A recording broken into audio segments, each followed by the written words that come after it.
So demonstrating the use of an offset ripping chisel or cranked ripping chisel. Here's how you want to use it. Use a rubber mallet or use a wooden mallet. Try to avoid using one of these. It's no good for the tool, and if you slip it hurts. I can tell you that from experience. So you want to go with the grain, get under the tack like that, and it's a little percussive action that you want on these. Just a little tap. You don't have to hit too hard. Eventually you'll get good at this. If you do a lot of antique work, you will get better just by repetition. So then you'll be much more efficient. You can get these out in 1 or 2 hits. But for now, when you're starting out, just give them a little tap and then just flick them up as you go. It's just a kind of simultaneous kind of thing.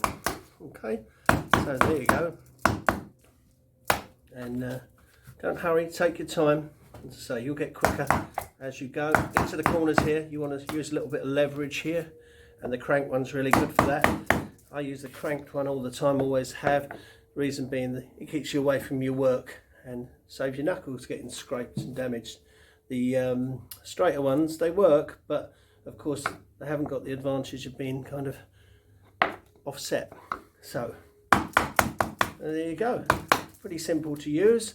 Bit of dusty here, so don't forget, wear your mask. Have a look on my site. I've got some health and safety tips there for you. It's not that exciting, but it's you know, should just know these things if you're doing this. You don't want to be spoiling this dust, especially this, because it's 1960s. It's got some latex foam in there. Very bad for you, breathing that in. Always go with the grain. The grain on the wood is this way and going this way. Let's pull the chair around, going down this rail. It's going this way. I don't know if you can see that. Yeah, it's concealed a little bit because this has got a little cowling over it. But you want to go this way. So I've got a piece of wood here, just by accident. So you want to be going that way or that way. Now when you get to the end of a piece of wood and it's unprotected by another rail, let's say there's no rail there, you want to go the other way. So just put a little tack in here just to demonstrate. So if you were at the end of a piece of wood and you were going up that way, that way, that way, and you get to the last couple of, you want to go the other way and just do that. And the reason being is that you won't actually damage the end of the wood. On the old furniture, the wood's quite dry, and you'll take a chunk of it out and then you've got to glue it back. So it just makes more work. So but you'll learn these little techniques as you go. So just to recap, have we got any more left in here? Oh, luckily, just little percussive action. There you go, and you're away. Put your music on, zone out. Before you know it, your chair will be stripped. And what I do advise is get yourself a little